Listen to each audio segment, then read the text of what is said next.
So good afternoon, everyone. This is our Board of Commissioners meetings of the DC Housing Authority. Today is Wednesday, May 13, 2020. My name is Neil Albert. I'm the chairman of the board. I am calling this meeting to order. This meeting today is being held by WebEx video conference, and it could be viewed live via the DCHA website link to Facebook Live. The time is 1:07. For my colleagues that are on the WebEx video conference, if you can please ensure that you place your devices on mute. This will help minimize unnecessary feedback. So thank you in advance for doing that. I'm going to ask our secretary, Alicia McNair, to establish a quorum. Thank you. Commissioner St. Jean. Present. Council. Present. Commissioner Ortiz-Goud. Here. Has left the meeting. Okay, I have Commissioner Ortiz-Goud. Commissioner Neil Jones.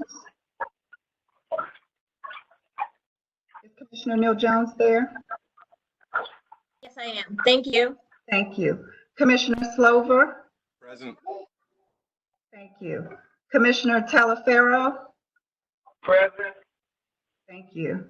Commissioner Falchecchio. Present. Thank you. Commissioner Strickland. Present. Thank you. Commissioner Forrester. Present. Thank you. Commissioner Van Gossary. Present. Thank you. And Chairman Albert. I'm here.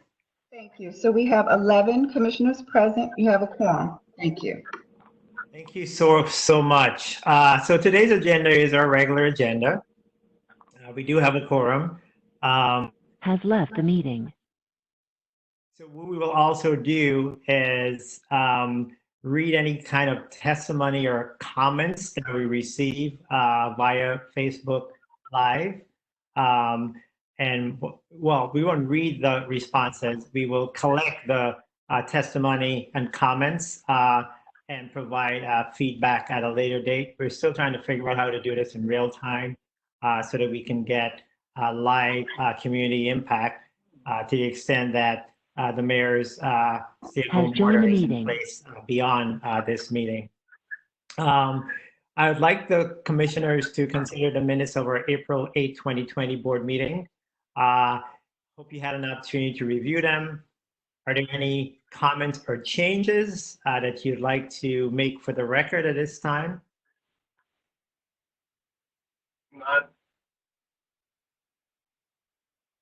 None.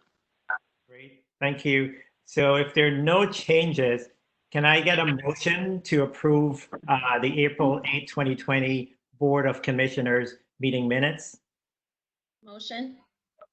It's motion. Is there a second? Second. It's motion and seconded. All those in favor, say aye. Aye. Aye. Aye. Any opposed?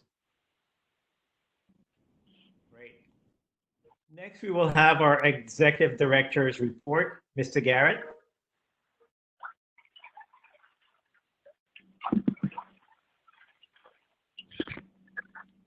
I apologize, I was on mute. I was saying good afternoon. And to the members of the public that are joining in, we appreciate your patience with us working through this new norm for us. My director's report is going to be also supplemented by a COVID report.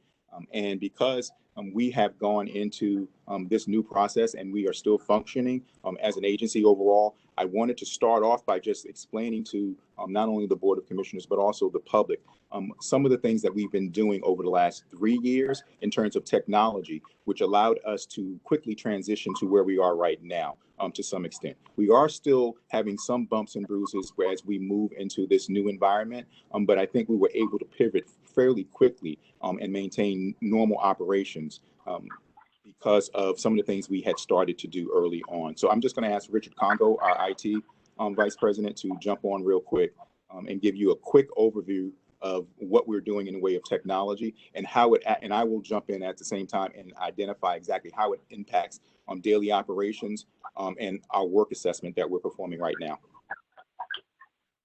Good afternoon, Commissioners. I'm just going to share my screen real quick. Over to the presentation that Mr. Garrett would like to share with the. So these items are what has happened over the last 2 years. And then the last slide will show initiatives that will be happening in the next 10 months. Typically we have the Voyager Phase 3. Voyager is our management system. We had Phase 1 that was for PMO, for work orders, making that electronic. Phase 2 was for HCVP, where we made everything from paper to electronic, including inspections. And then Phase 3 is our budget, our general ledger, our inventory management, our fixed assets, our contracts management, and of course, our procurement. So that's Voyager Phase 3. So let's just go into everything. So part of Phase 3 is the Rent Cafe. That is basically for our residents and our recipients. So we have walk-in payment centers, basically Walmart. We can do recertifications online. We can do work order submissions online. And again, this is residents that can do this. And Section 8 recipients. You can do a wait list lookup on where you are on the wait list. Not where you are, I'm sorry, let me scratch that, if you're active or not. You can also do rent payment for PMO. Of course, it includes the budget and general ledger. It includes vendor electronic payments. No longer will vendors have to mail their invoices to us. They can submit them electronically, and it automatically attaches to an existing PO, and it knows what department to go to for processing and approval, and then it goes to finance for payment. Contracts management now will be all collated in one place. Inventory management. For the PMO, for instance, when they're doing a work order and they need 10 widgets to complete that work order, they put the 10 widgets used on that work order. The system automatically deducts the 10 widgets from the inventory. If it's below the reorder point, it automatically orders new widgets to get over the reorder point. And of course, fixed assets are any appliances or equipment that is over $5,000. It is all managed in Phase 3. The other initiatives that we had completed during the past 2 years, we have a BI tool. It's really Tableau. The board report, by the way, that is submitted to all of the commissioners, other than Diligent, the documents that are uploaded to Diligent is created by this BI tool. It collates all of the information that the authority does and creates reports from a high level and statistics. It's also a management dashboard that is used by Mr. Garrett and his senior team. We have Material Manage. When we had interim controls where we were doing rehabs for some of the properties, that digital application that was working on smartphones or devices allowed the people who were doing the rehabilitation to track every resident that was moved to a hotel, for instance, the work that was done in that unit, and then tracking the delivery date of completion, and then notifying that resident to move back in. We have a new website. We have a new intranet for the people. The emergency app is another highlight for us. So this is really for the residents. So if there in fact is a fire or an emergency at a particular property, we can identify them. We can notify them that there is a fire in their building, and then we can tell them where to go to be safe. The other added benefit to this application is that it has geosensing. So let's just say that I am as a resident of a particular property, and I am notified, I self-certified with the application with us.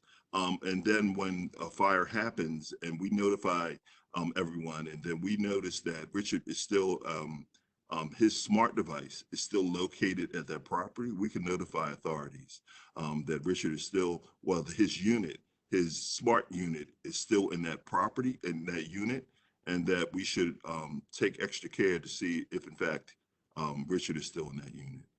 We have an ADA application now, so that when the public comes in and asks for any ADA requirements or certification, it's all electronic. We, of course, now use WebEx as a tool for meetings. It's very advantageous now in this particular pandemic in which we meet daily. Department heads are meeting with their staff to make sure that things are getting done for our clients. Of course, we're moving to VoIP, that is voice over IP, that allows us to leverage our data line with our voice, thereby saving money. No longer will we have to have desk phones, so we save money there. All of the voice and the data comes into an appliance, either a laptop or a PC, and so therefore we save a lot of money. The other great thing about VoIP is that now all long distance is using the internet. So we no longer are charged for long distance calls. It goes through the internet, which is free because we already have an internet provider. We have a staff portal for those people who are teleworking. So they get every application, every user guide that they may need while they're teleworking. All communications from their director or supervisor is on that staff portal.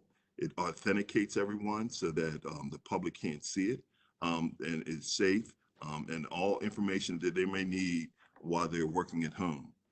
The other thing that's nice for us right now, in the event of crypto lock or phishing, we have now new backup technology. So if there's a change in a document, it's automatically backed up, so that we have at least 4 copies of that same document. So if we are hacked and that we get ransomware, we can always go back to an original document so that we're not held hostage. The other thing that we are doing is that we're being wireless in most of our properties right now, and the goal is to add every property, the common areas, as well as the property office, to be wireless so that we can communicate better and that the residents can have more information. And I'll talk about that a little more later. We now use smartphones and tablets and iPads for all workers, work orders, which I have mentioned. So the coming initiatives, one of the big things that I want to highlight is the virtual customer service center. So we're going to have 3 of them initially. So one's going to be at 1133. The other 2 are going to be at Frederick Douglass and the Hansen Center. And what that basically is now is that if in fact a resident, the public, a recipient needs to do recertification, needs to come in and pay a rent bill, needs to come in to see where they are on the wait list, needs to have any kind of communication with any staff member, so they can go to this center. They're going to be software there, appliances there, so that they can do anything that they need to do with us face to face. They can do it with this device. So there are going to be devices throughout the city, but we're going to initially start with the 3. The other thing that's going to happen for all of the properties is that we're going to put monitors in the common areas and the lobbies so that we can talk about the COVID-19. We can talk about other health things for the residents, to update them on what's going on health-wise, what DCHA is doing to respond to the health issues. The other things that are listed here, I won't go through them, but these are the things that we're planning on doing in the next 10 months. Thank you, Richard. Commissioners, I wanted Richard to show you an example of the BI tool that we use on a daily basis, at least I use on a daily basis, and also one other component which goes into our workforce development and workforce assessment that we're moving towards across the agencies. As you're aware, I began with doing one-on-ones with the staff, moving to 90-day action plans, and now we're moving a little further past that in dealing with actual assessments of our teams and what their actual performance looks like. So we've created tools to do just that. If you recall, when I came on board, one of the things that the BI tool that Richard is getting ready to show you, when I came on board, we had work orders that were backlogged, or we had, rent percentages that were deficient. One way to get around that from an operating method is to have real-time information. So at any point, for example, Deputy Mayor, when you asked me to identify possible opportunity for philanthropy in Ward 8 for all of our properties there, I was able to go right to the dashboard and pull the information. Yes. Versus having to toll through. I went right to the dashboard that Richard can show you guys. Great. Two We'll things pull I just that. want to show you. Sorry.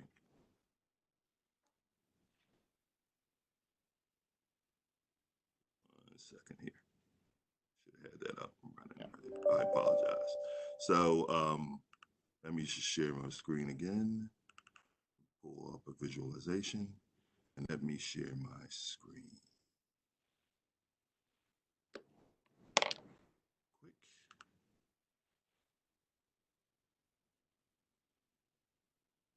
So this is what Mr. Garrett is talking about. So this is every senior director is required to give a 90-day plan to Mr. Garrett. And so here you see from a high level all of those 90-day plans. And this is what Mr. Garrett can see visually of where all of the projects are, what's their relationship between departments, what's the status of them. As you see, if it's green, red, that means that, it's maybe running behind schedule. And then all it really is when the director goes in and sees that his or her project is delayed, they go in and put in a reason. So therefore, Mr. Garrett doesn't have to call them. He can just click on this item. This is a picture, so I can't click on it. But he can click on the item and it will tell him the detail behind it. The other powerfulness of this tool is that directors can see the relationship between other departments. So no longer do I have to, if I'm working in the middle of the night, I don't have to contact someone and bother them while they're sleeping. I can go on this tool and I can see exactly what my obligations are to make sure that that project is done. That's one visualization. Let me just real quick pull up another one so that you can see another one. And here is one that Mr. Garrett uses a lot. Just real quick. I don't know what's going on here. But if you can see this is a hat for HCVP. And I'm sorry for the minimalization. I don't know why it's not popping up. But you will see, if you see my cursor, it has, this is the first column is the ME program. The second column, for some reason, it's just not publicizing. So I apologize for that. But these are all the programs that are in the HCVP program. And then over here, you'll see the activity, and this is a monthly HAP analysis. But again, it's real time. The database itself, I'm going to stop sharing. The database itself is real time. It sits on top of a data warehouse in which it's fed by all of the applications that we use as a company. Thank you, Richard. Commissioners, do you have any questions in reference to this? We can always come back to it and give you an additional demo, but I wanted to let you know this is one of the reasons why we were able to somewhat transition into this particular process and operating statute somewhat smoothly, because we had many of these things already running in advance of COVID-19 that we were going to be unveiling and utilizing throughout the agency. So from the last tool that Richard showed you, that'll be able to assist leadership, especially with my office in doing evaluations of department heads and also staff. Metrics are a big way to measure, and I think that's important for us. Some things can be subjective, but when you have actual metrics, it makes it a lot easier to talk about where your goals actually are and how far you need to go to get them, if it's based on a percentage or if it's based on levels. So I just wanted to be able to show you that, and that allows me to segue into our overall COVID-19 update for you, just to let you know where we're sitting right now. Keiko is going to share her screen now and just go over a couple of high points with our particular position right now.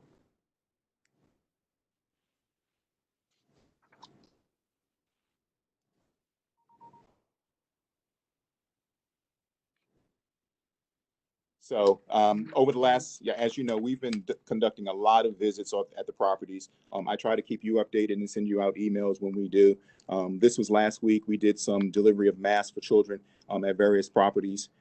So we're still interacting as best as we can using social distancing and still wearing PPE. But we needed to reach out. We had some masks for children, so we wanted to get them out to various properties over the last week. And we'll have more care packages going out to our residents over the coming weeks since the stay-at-home order has actually been extended to June 8th now.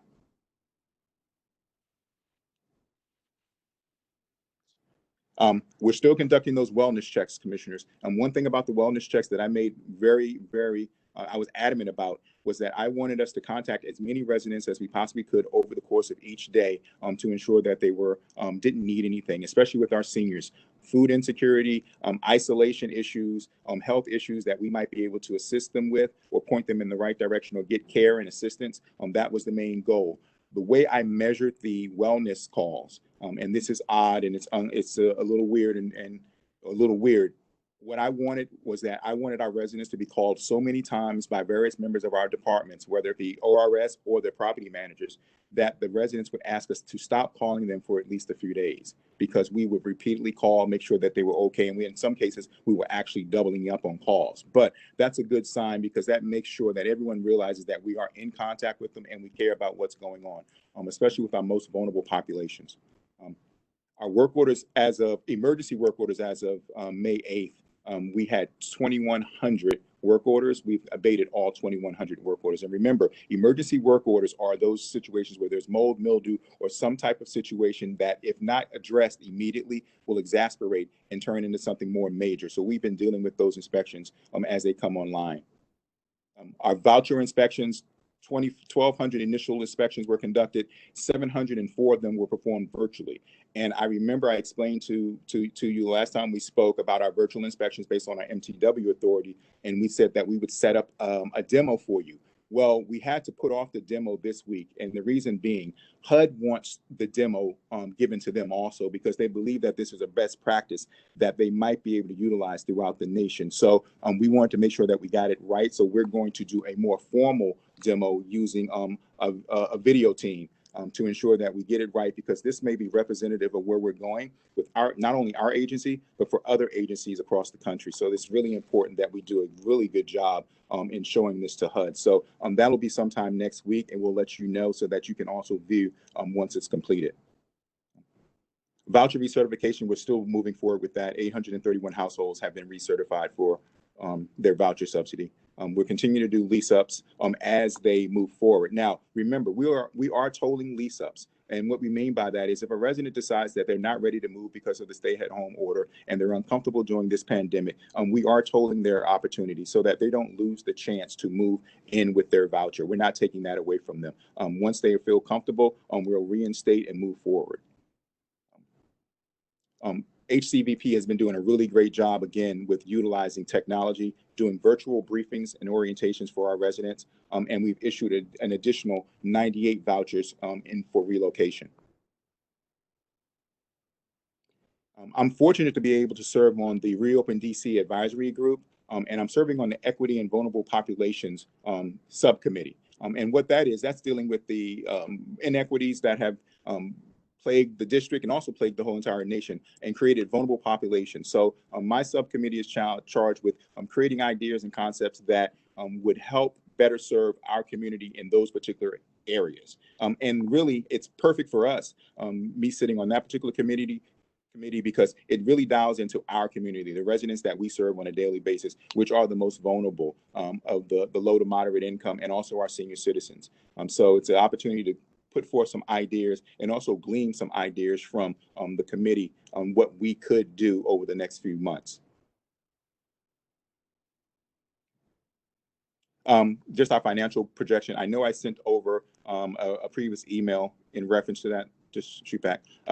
Remember, we are estimating, Keiko, just shoot back to the previous one. We're estimating, high and low, what our worst case scenario or best case scenario versus our worst case scenario. And that's what the allocations still look like. We're still holding strong with that particular projection in those different categories.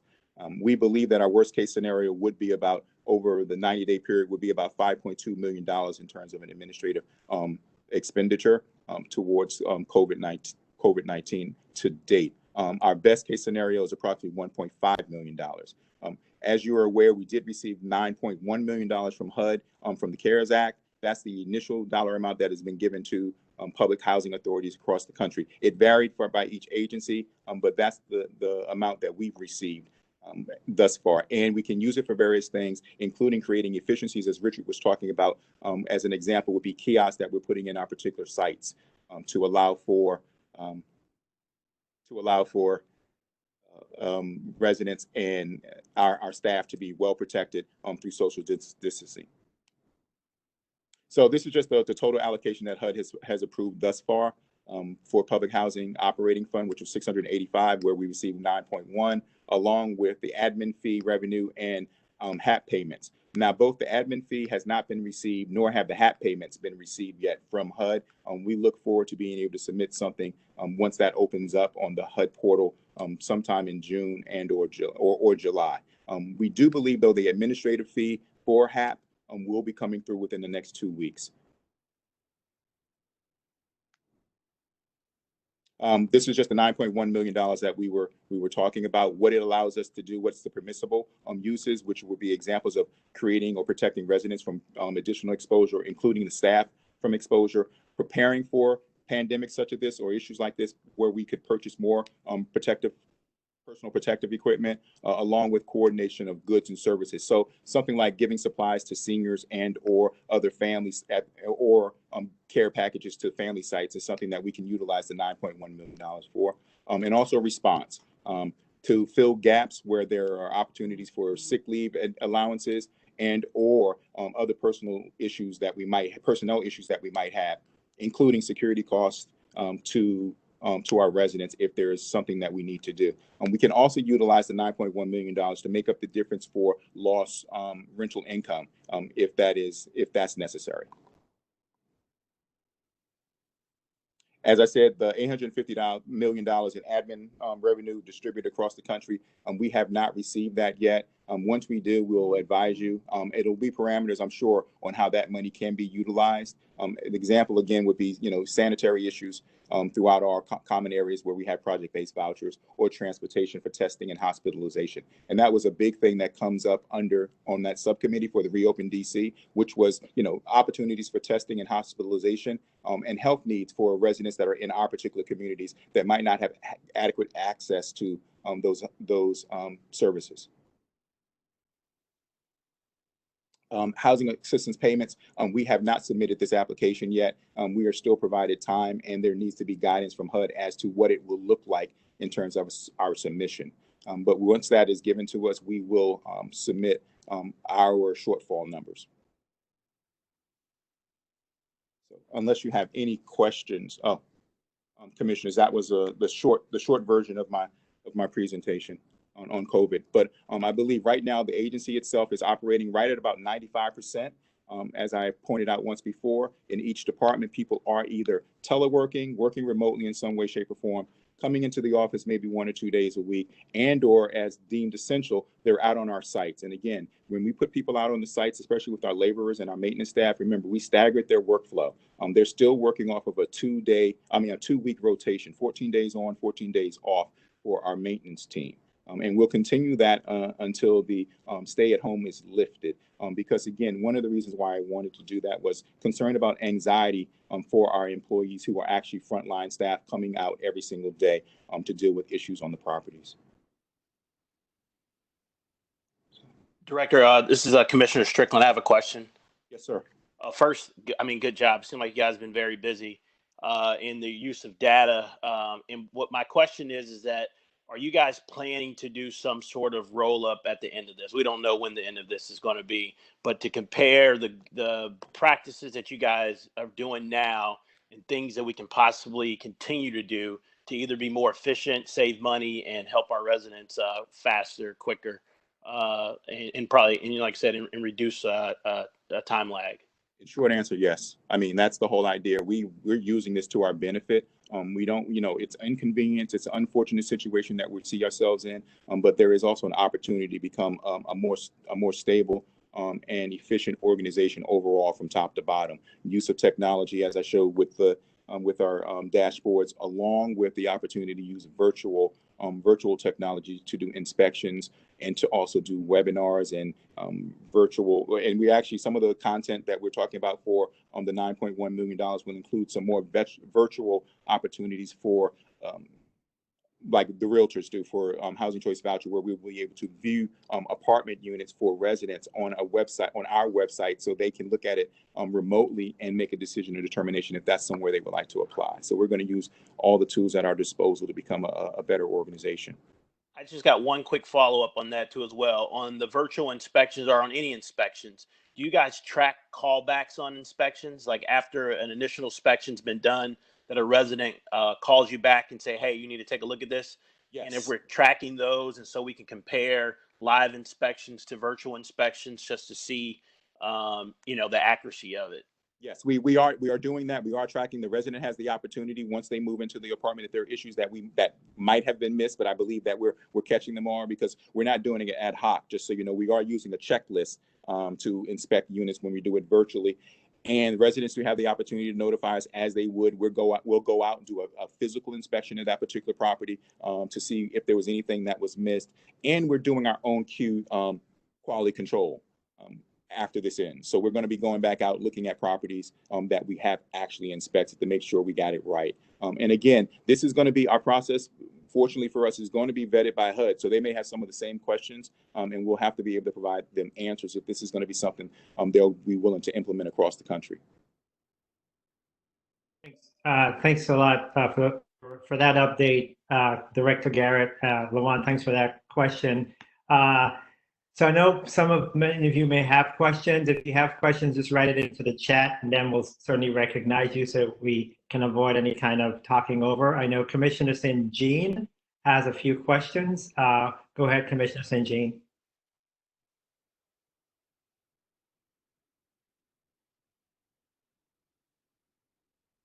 Sorry about that. My first comment, I just wanted to commend the HCVP team. During this president's time, they continue to do their work virtually in a timely manner, and to know that Mr. Garrett is doing a phenomenal job. Just to add, with COVID-19, we had 2 voucher participants to become homeowners. And my 2 other questions is, how many environmental vouchers do we have? Did HUD give us the extension for the interim control? I haven't seen a formal waiver on the interim controls as of yet, Commissioner. But we did make the request for them to toll that for us to ensure that we did not violate anything. And that's a hard one because that's a regulatory piece. I didn't see anything come back. I can ask Chelsea, our general counsel, if she saw anything because she's leading the environmental initiative. But I haven't seen a final determination on our lead plan. Correct. Mr. Director, we have not received a response from HUD in regards to our request at this time. They did indicate they were looking at it and would get back to us. Right. So we did make the request, Commissioners. And the one reason we needed to do that is because of the social distancing responsibility and the protection of our residents and our employees from going into actual units for repairs. And how many environmental vouchers do we have? I have to ask. I think we went through all of our environmental vouchers. I think we had an allocation of 130, I believe, and those have been all allocated and utilized. I don't know if they've all been put into play because of COVID coming through, but I think for the most part, a majority of them have been leased. I think, is Carolyn on? Yes. Give me the true number. Yeah, 111 lease ups with the environmental vouchers. And we had approximately 130, correct? Yeah, we had 272. 272. Okay. But we narrowed it down to 130. Yeah, based on eligibility. Based on eligibility. Great, thank you. Questions from other commissioners? Again, what will be helpful is if you You don't have to write the question in the chat, but if you want to ask a question, just indicate that you need to ask a question, and then I can recognize you. I tried to do that, but I guess I didn't. I raised my hand. Is that okay? No, if you can type it in the chat, that's I can see that easier than raising your hand. But go ahead, Commissioner Slover, ask your question. There's actually a raise your hand function in I it. understand there's a raise your hand function, but I don't see that on mine, so it would be helpful if you can write the questions in. But you have the floor, Commissioner Slover. Go ahead, ask away. Could you give us a overview, and maybe it was in the presentation that I don't see it on our board book, the presentation you just did.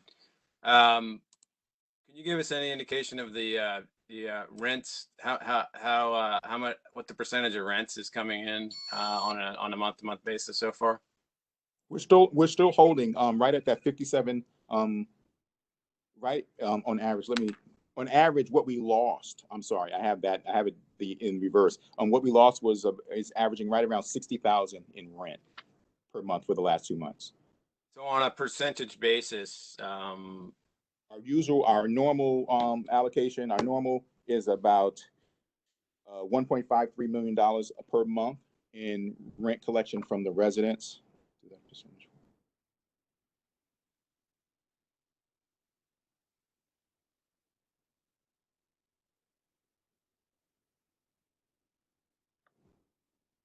So we have a deficit of about roughly 4% or so.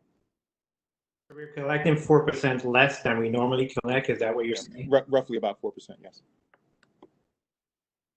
Okay. So you're in your 90-day budget you provided us, you say you think worst case scenario will be 20% non-payment? Yeah, worst case scenario will be 20% non-payment. We did worst case scenario. We did what the actual was right now being, roughly around 60,000 per month, and then worst case scenario being $1.5 million per month. And what date is that worst case scenario based on? We played it out when I sent it to you. We did it in multiple. We have a 90-day calendar year. We had a 90-day projection. We also have a fiscal year end projection, and we have a calendar year end projection that we provided to you. And I can send it out again, commissioners. Can you also tell us where the $60 million in reserves, where is that? Is it in cash? Is it in the bank? Is it? Yes, it's in the bank. It's in the bank. We don't have it here, but it is in the bank. It's in reserve and it's been earmarked. And in addition, on that question before you had, we have it in the bank, Commissioner Slover. You don't have it in the building? I mean, no, we don't. No, I'm not carrying it I'm not carrying it around in my pocket. No, I'm not. Not to be, but you have a bank statement from some bank says. Yes, we can provide. If you need me to provide that, we can provide that. And also remember, what kind of interest rate are you getting on that 60 million? I think we showed the interest rate on I don't know if the interest rate, but I know we showed one of our spreadsheets that we sent to you. I think was roughly approximately $350,000 to $400,000 in interest that we were using as a revenue. And I'll send that out to you. I think it was in the spreadsheet or the slide deck that I sent previously. Okay, because the 90-day budget's not loaded in the book for some reason, at least not. Okay, we'll send out. We'll send over. Do you want me to upload the spreadsheet again, the slide deck that we sent previously? Because that's what I was working off of. Thank you. Okay. We'll make sure it gets loaded up. Thank you, Commissioner Council.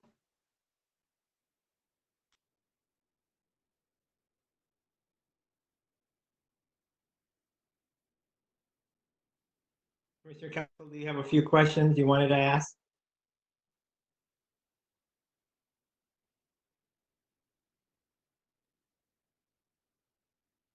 You may be having a little bit of problems connecting. Any questions on Mr. Garrett's? Any other questions on Mr. Garrett's report? So, Mr. Garrett, I have a question. These are definitely new and uncertain times.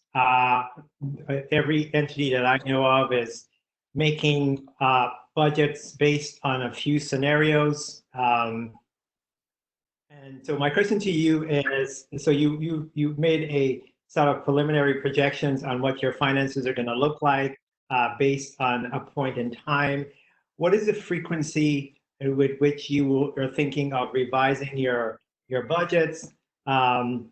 And what kind of data are you looking at in developing any revisions to those budgets? So that's the second part of the question.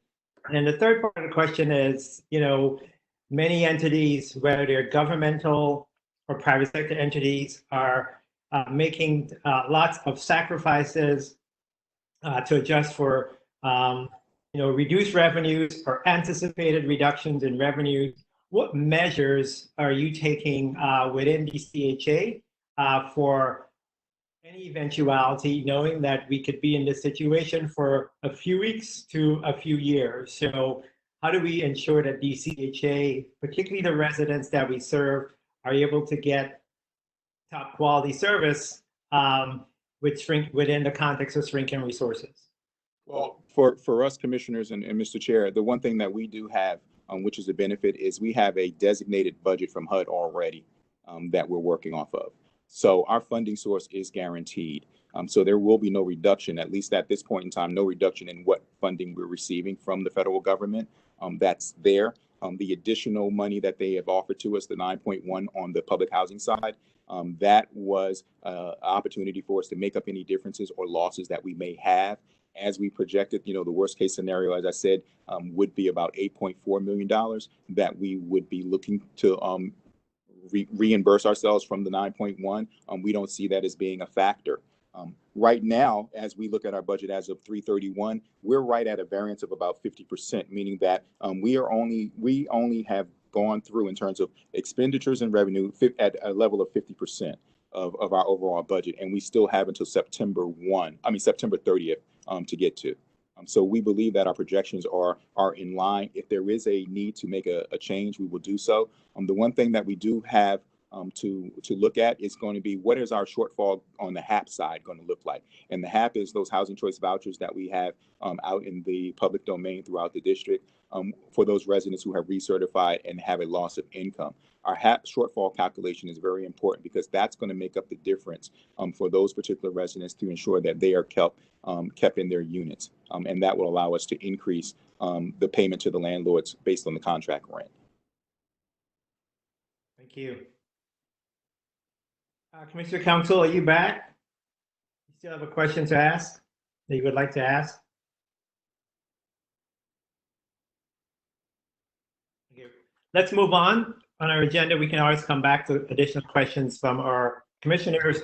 The next item on our agenda is resolution 20-08, which will approve the administration of FY 2020 LSRP award project to support the creation of affordable housing in the District of Columbia. I'm going to ask either our Executive Director or Senthil Sankaran, our OCP Director, to very succinctly, for the audience sake, describe what it is that we're hoping to accomplish in this resolution. Okay, Commissioner Senthil is going to kick us off, and then I'm going to answer a few of those questions that came up towards the end of our previous discussion. Good afternoon, Commissioners. So today before you have a resolution in order to approve the allocation of LRSP via the DHCD NOFA. It was a project awarded via DHCD NOFA for Northwest 1. What this really does then is, based on your approval, would then kick off the process by which our team would work with the development entity and DHCD in order to get the to work with the project in order to ensure compliance with the that the project is in compliance with HCVP rules and regulations with regards to contract rents and utility allowances and such. And then we would put together the long-term contract, which would then be sent to council for approval, DC Council for approval.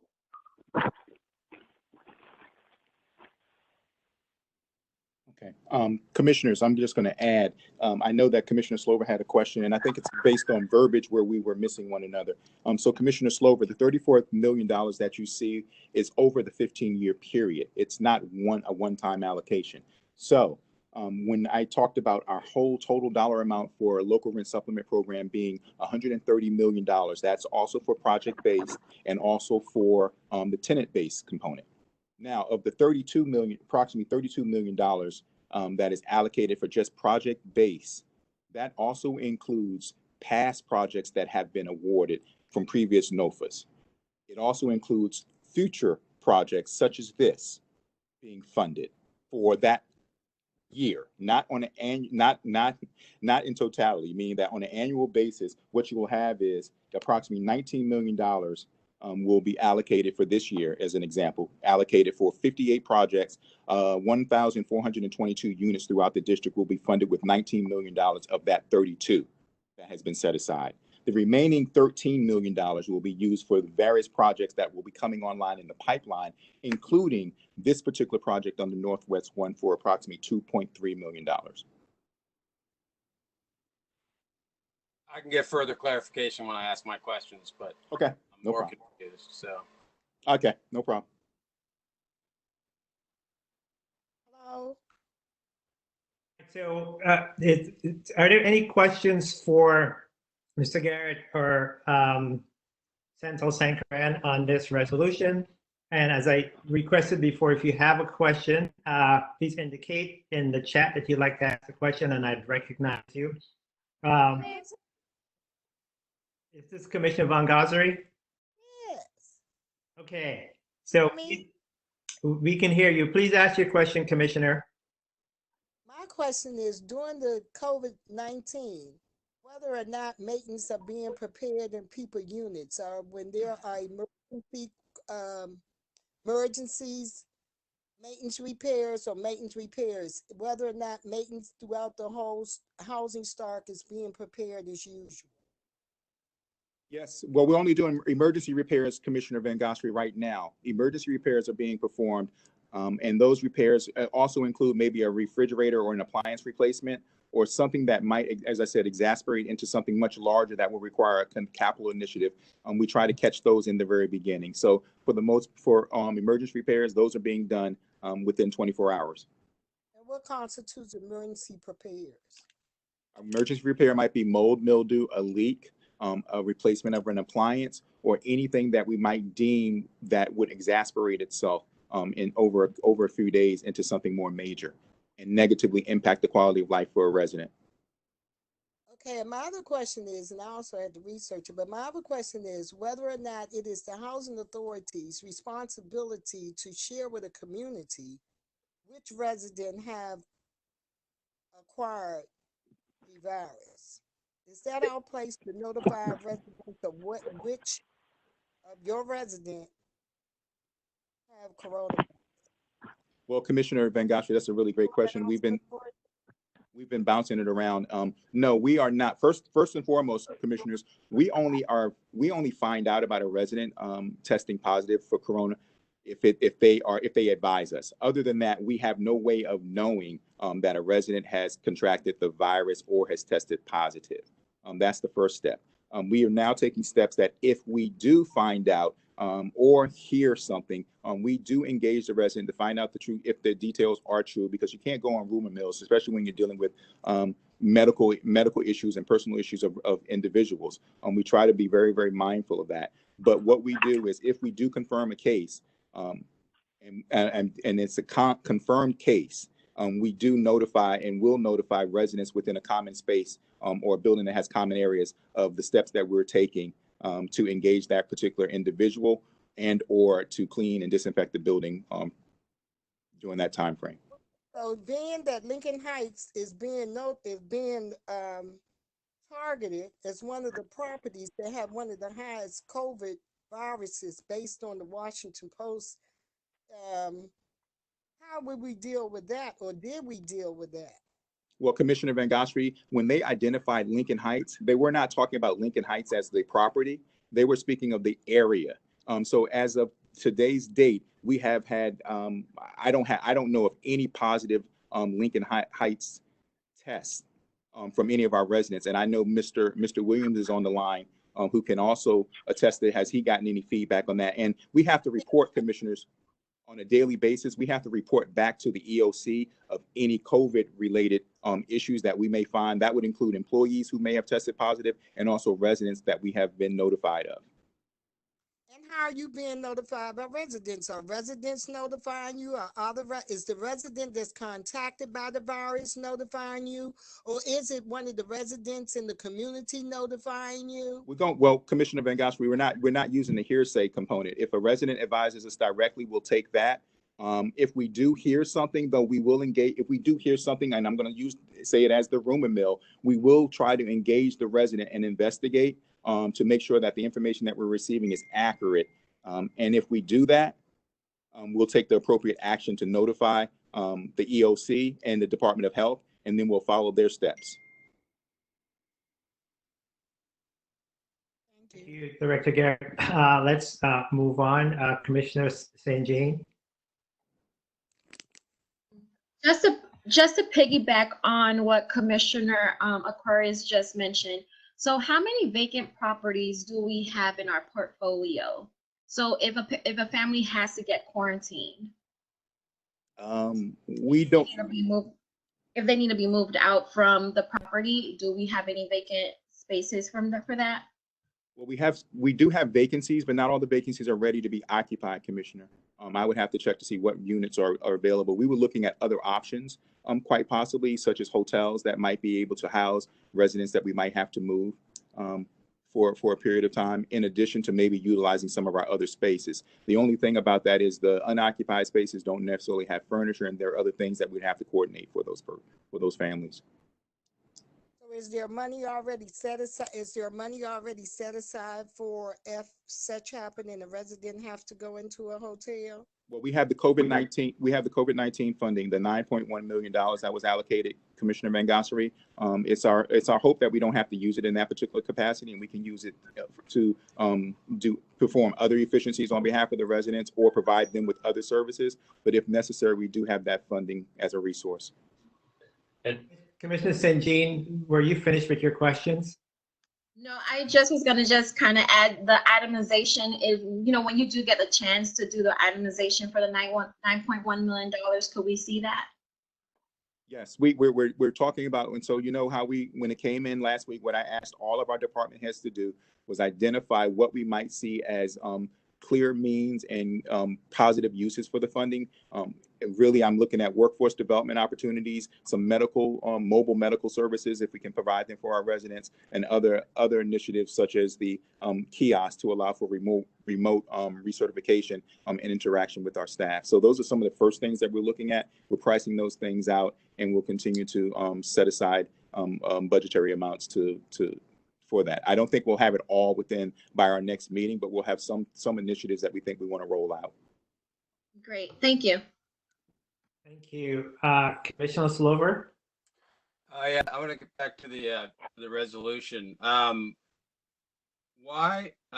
was there only one project awarded in this solicitation, since there were 33 projects that qualified through the initial screening process? Why did only one project get awarded?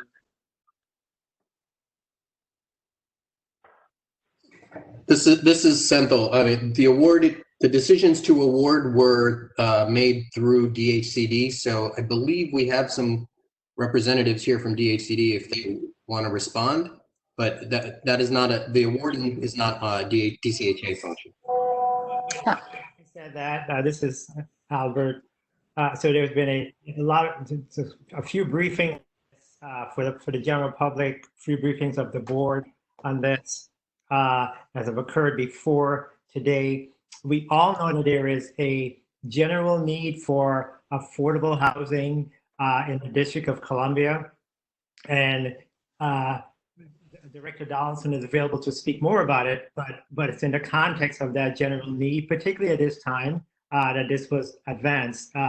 We have a couple of letters of support that I'm going to read into the record as part of the record for this, but I wanted to see if Director Donaldson or anyone from DHCD wanted to provide that. Yes, hello again. Commissioners, thank you very much, Chair Albert. Let me just say that actually of this, 2 projects were awarded from this process at this time. These were 2 that did not access the Housing Production Trust Fund, which, as I explained earlier today, is facing some budgetary challenges, just as our entire budget is. And I don't have the figures yet for that. The mayor will be announcing the budget early next week.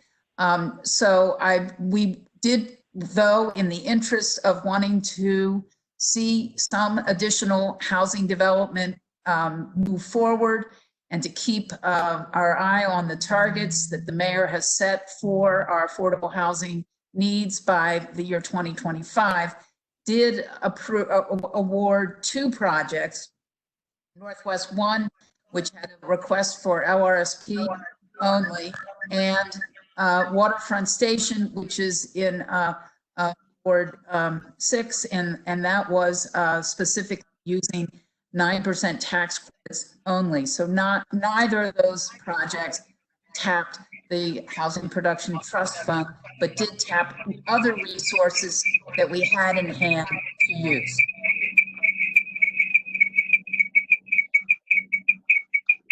So, not sure whose phone's doing that. So, one of the questions I have, was that the original allocation? Original request?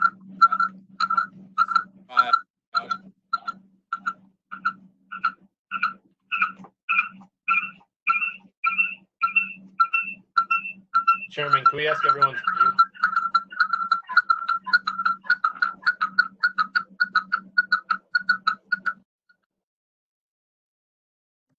Okay. Sorry, I did not hear the question, Commissioner Slover. Could you ask it again, please? Was the original request from this project for 65 LRSPs, and that was the only thing they requested? Yes. Because I read the consolidated RFP and it said that DHCD is a gap lender and that all applicants must demonstrate they have maximized all of their financing sources before sizing their request for funding, including Housing Production Trust Fund. So their original request was for 65 local rent supplement vouchers and nothing else. Yes, that's correct. Okay. So the other question is why we just approved in February the 2018 allocation, and now 2 months later we're approving the 29 allocation. And looking at the last allocation, there were 9 projects that totaled $2.7 million. And this single project is $2.2 million. So how much is left over? How much would have been left over for the other 30 some projects that hurdle? Director Garrett, can you say of the remaining amount of vouchers? There would have been approximately another $2 million for this particular year. So there was twice as much money available this year as last year? Yes, but as you know, just to be clear, oh, I'm sorry, I know you wanted to answer the budget question. Please go ahead, Director. No, I did. That was the Okay. $4 million. Then let me just say again, I will emphasize, Commissioner Slover, that I did not make any other awards because all the other requests involved Housing Production Trust Fund. In addition to, some of them had LRSP requests as well, but it was at this time, I did not feel that I could make the awards in the other areas while I was pending the budgetary decisions on HPTF and our overall budget situation in the district. Just to be clear, you're not required to apply. I'm just confused by this language that says you have to have demonstrated that you maximized all your other financing sources. So where's the rest of the money coming from this project? Private financing. Private money or? Borrowing from a bank. All of the deals have multiple sources of funding, public and private. No, I know you said that in your presentation, so that's why I'm confused that they didn't apply for any other public financing other than this. That was the way the project was presented. And the financial, it passed the financial threshold. They showed their sources and uses. They balanced out. The operating subsidy is a key element to that particular transaction. Who owns the land that this is being done on? I'd have to get that information. I don't know the exact. The ownership entity is who applied for the funding, so it's the development team. But I can ask my team to get me that. Tyrone or Sentinel, do you know the answer to that question? I'm waiting for OCP Commissioner to give me a landowner. I think Jonathan may have it in his file. Until we get that, so it would appear that half of the allocation went to this one project. For this year, yes. What we had to offer. But So the other 30 some projects have to split half the pot. But one thing that I think, and Director Donaldson can chime in on this, if at all possible. Not all projects need as many vouchers as the other project, meaning that one project may only be requesting 10 PBVs where another may be asking for 15. So it will vary. So quite possibly we could have gotten to more projects depending upon what their actual ask was. No, I know that's ultimately where I'm going, because the idea is to generate as many units as possible. So last year, 146 vouchers created 1,031 units. And this year, so far, 65 vouchers is going to produce 220 units. Average voucher cost here is $2,900 a month. Average last year's allocation was $1,500 a month. Yes. Director. Just one. It seems like an outsized allocation to one project. And who's the developer again?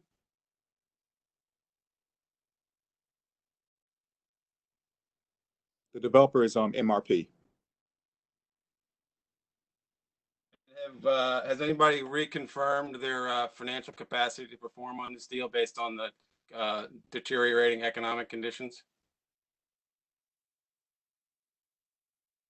They are able to continue with the project, and we have assessed that and have made the further underwriting, which is what the award is. It is a selection for further underwriting to finalize the financial arrangements, submit the contracts to the council, and progress towards closing. Now, is this thing advanced, because they're back to back? So that little confusing is sitting where I'm sitting. We again just in February approved the previous year's allocation, and now 2 months later we're approving this. Has this been accelerated, or was the other one slowed down, or why are they back to back?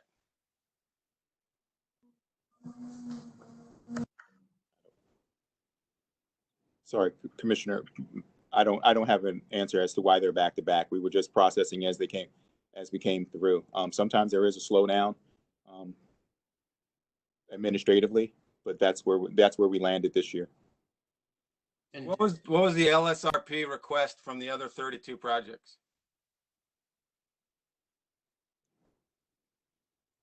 Jonathan, do you have the request from the other project? I would yield to DHCD on that question as to the remainder of the projects is. I can get the number. That's our Chief of Staff, Sego Bagali. He'll get the number for you. Commissioner Slover, we do have a number of other commissioners that have questions. So can you wrap it up? It's fine. Finish up your round of questions. I don't, that's fine, Neil. We always seem to have a time constraint when things get tough, but that's okay. Yeah. Commissioner Slover, if you have additional questions to ask, feel free to ask them at this time. If not, we can turn over to other commissioners. Commissioner Albert? Yes. This is simple. This one point that of clarification that I think might be helpful as well, and it addresses some of what Commissioner Slover was addressing, was that regarding sub-market rents, in terms of drawing comparison, sometimes it's hard to draw a direct apples to apples comparison. So for example, where this project is located in Ward 6 may, typically has higher submarket rents than other submarkets where units might be created. So, it just could account for much of that difference. I appreciate that. It's just stark when you look at last year's complete allocation and this one project's allocation. Last year was $40 million for 9 projects, and this is $34 million for one project. And so it seems like an outsized award to a single project. And who was the ultimate decision maker for who got this award? And what was DCHA's role in it? I am the ultimate, as I described the process earlier today in the brown bag meeting. I make the ultimate decision as director of DHCD, as the mayor's agent for the consolidated RFP and the selection for development projects. Obviously, do this in consultation with the advice and of the relevant other agencies that are contributing resources to the consolidated RFP. I apologize for asking the questions twice, but this is the public record, so that's why it's important to do it this way. Thanks for the reminder, Commissioner Slover, about the reason we have the public meetings. Commissioner Council?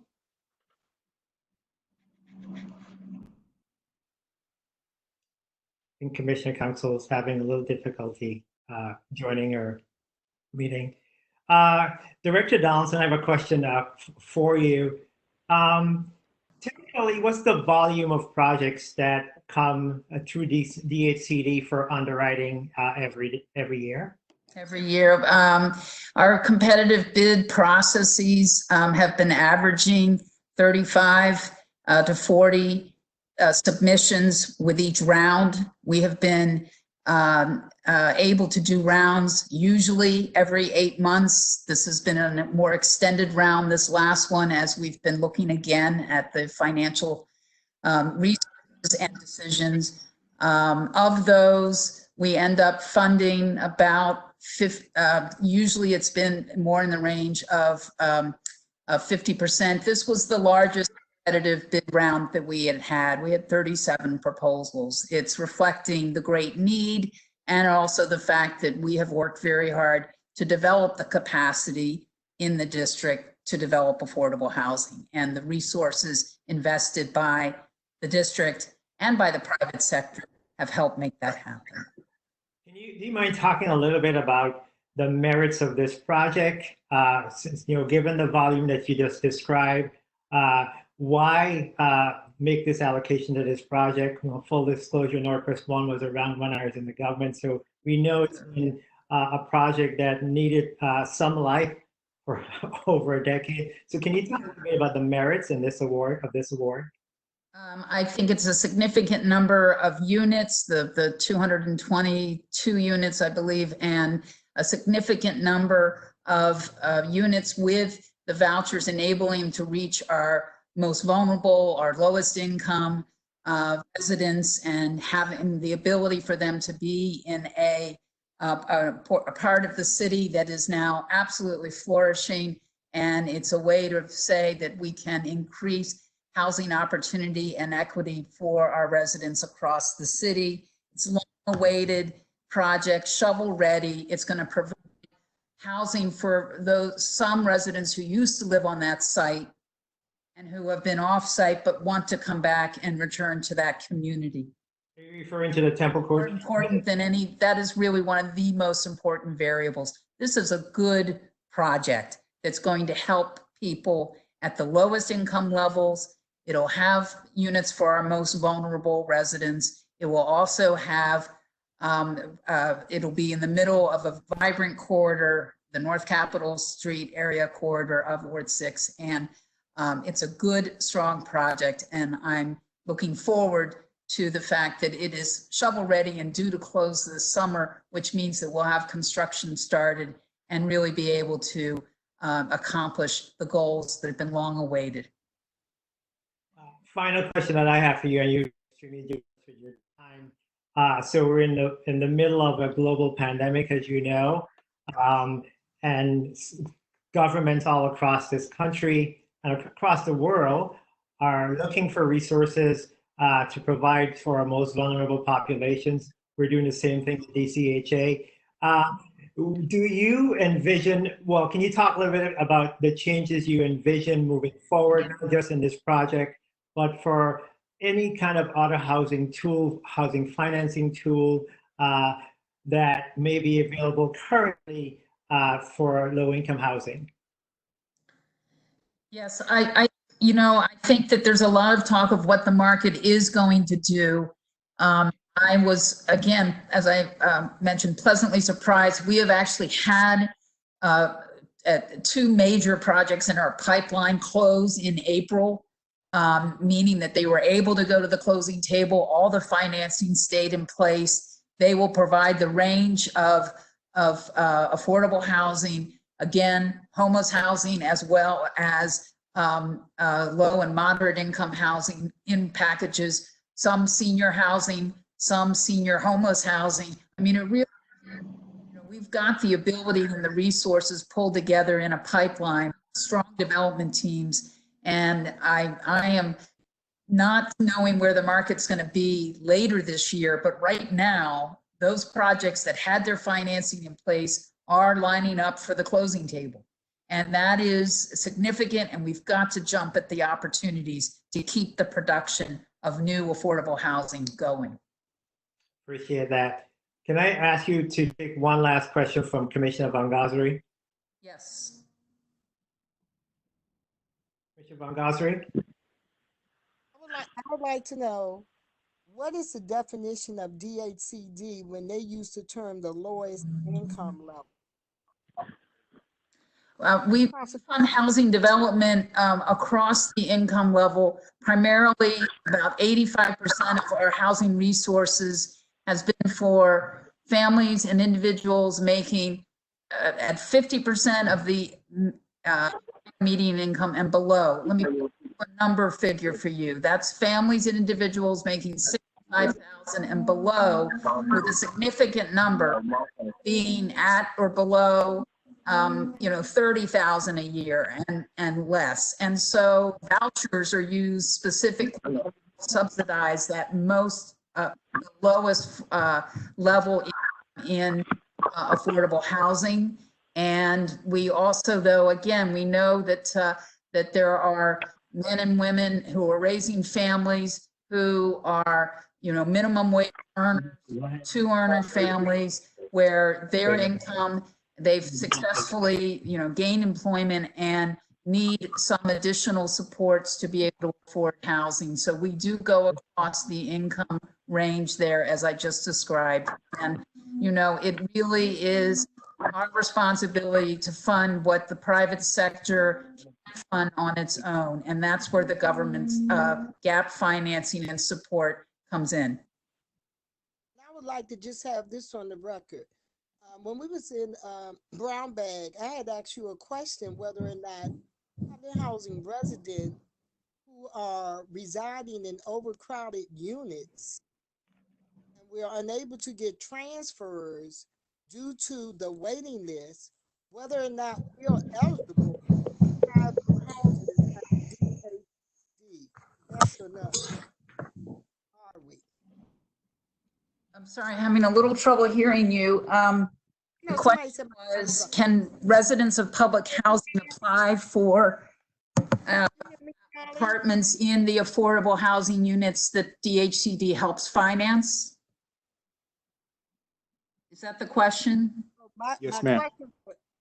Okay, the answer is yes. The residents of public housing are eligible to apply for housing opportunities. We follow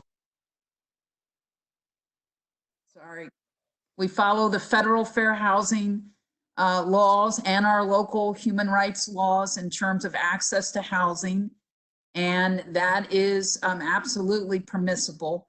Yeah, and it does depend in some ways on income qualification, meaning you have to meet the income levels of the of the designated units, and that is something that's made public as part of the loan agreements that DHCD and the submits to the council for approval, and then goes to the closing table and makes as a public document. Thank you so much, Director Donald, for joining us. I know you have a lot to do, so excuse you now, but thanks for all that you continue to do for the residents of DC. We appreciate it. Thank you. Thank you, Chair Albert. Thank you much. You're welcome. Before we take a vote on this, I just want to read into the record 2 letters that we received. I'm not going to read the entire letter because they're long. The first one is from Advisory Neighborhood Commissioner 6E07, Commissioner Kevin Rogers, who is writing this letter to support the allocation of the vouchers for this project. He says he continues to support the redevelopment of this vacant, underutilized former Temple Court site into the Northwest 1 project, a new vibrant, mixed-income urban development that will provide essential housing options for many constituents. The new development will include not only critically needed affordable housing units, as Director Donaldson mentioned, but also replacement units to house many of the returning displaced former Temple Court residents. The second letter, so Kevin Rogers, Commissioner Rogers, thank you so much for that letter of support.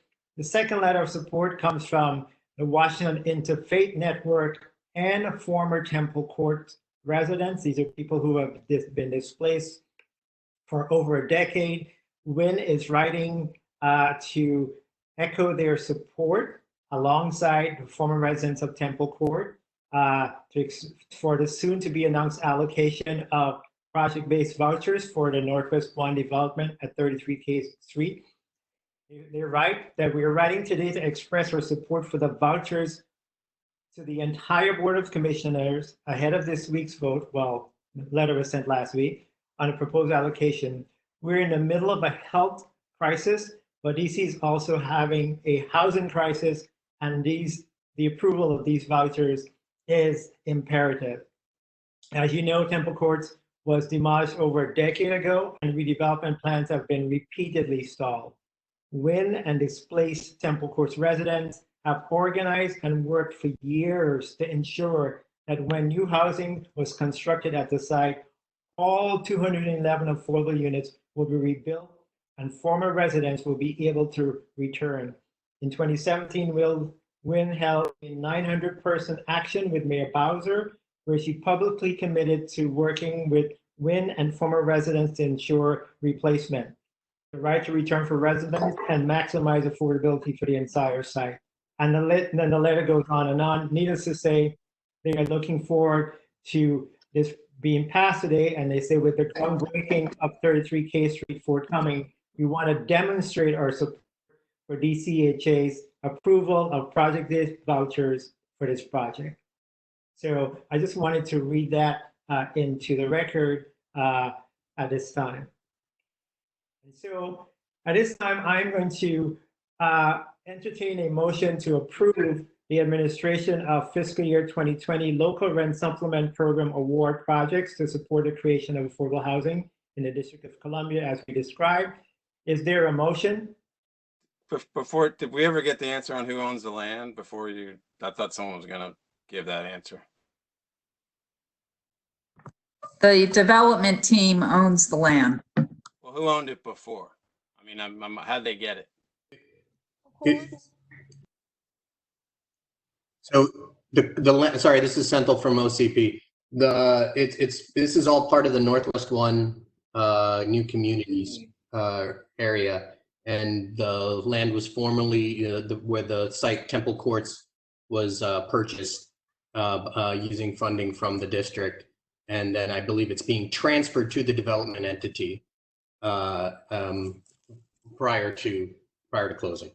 So there's no cost. They don't have any land. They have no land. Commissioner Slover, Bible Way Church owned Temple Courts. Bible Way had owned Temple Courts, and the Temple Court townhomes, Golden Rule, were all owned by Bible Way in Northwest 1. Okay, now it's standing Commissioner Von Gasseri's answer. Could we get an answer from Central? Oh, I apologize. Because he The asked. official record, Commissioner, please. I apologize. Correct. So it will, prior to closing, it will be transferred to the development entity by the district.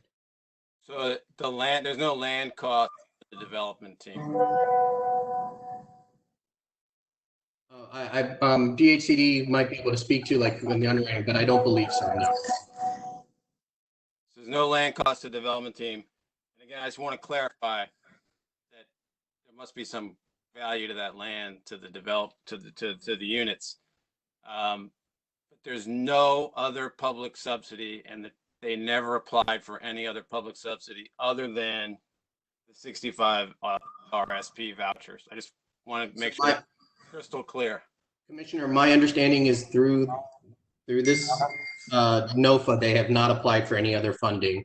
This is a new communities project, so they may be receiving funding from the district through the new communities program.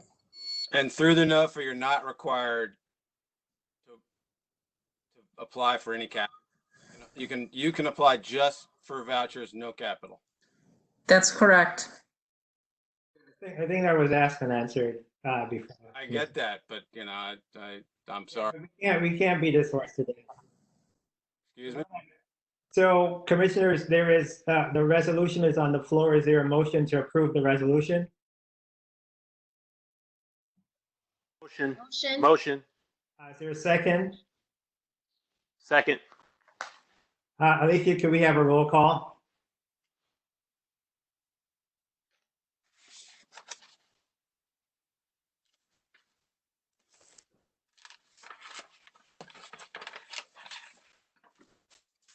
Secretary, can you do a roll call?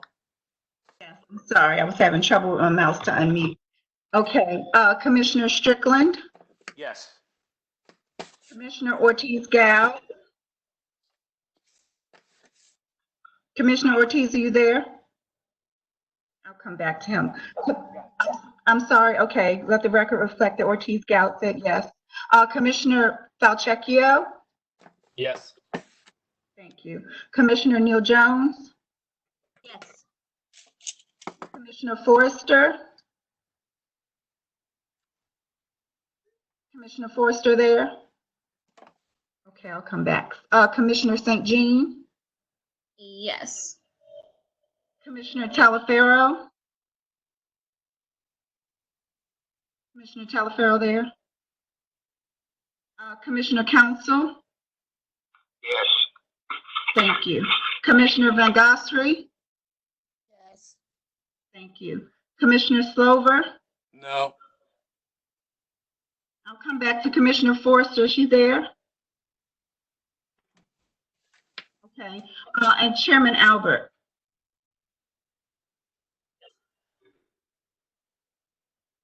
You have 8 yes, 1 no. The resolution is approved.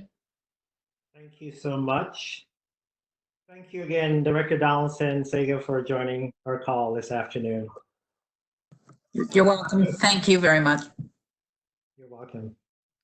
So we do have additional business to attend to.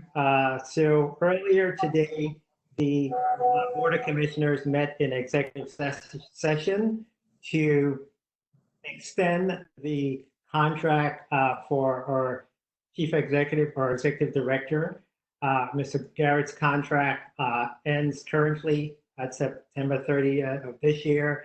The board met in executive session and extended the period for 1 year beyond the initial 3-year term.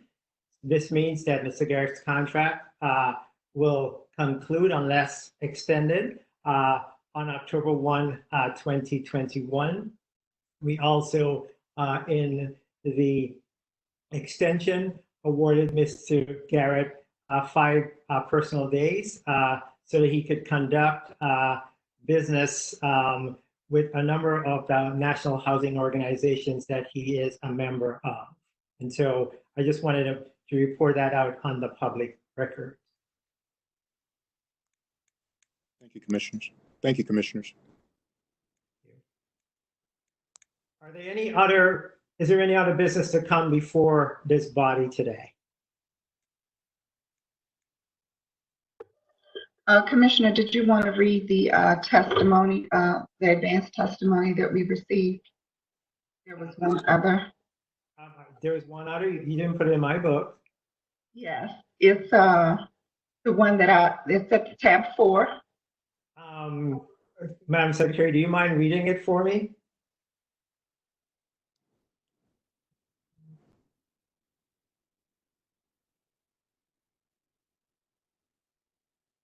Alethea, you're on mute.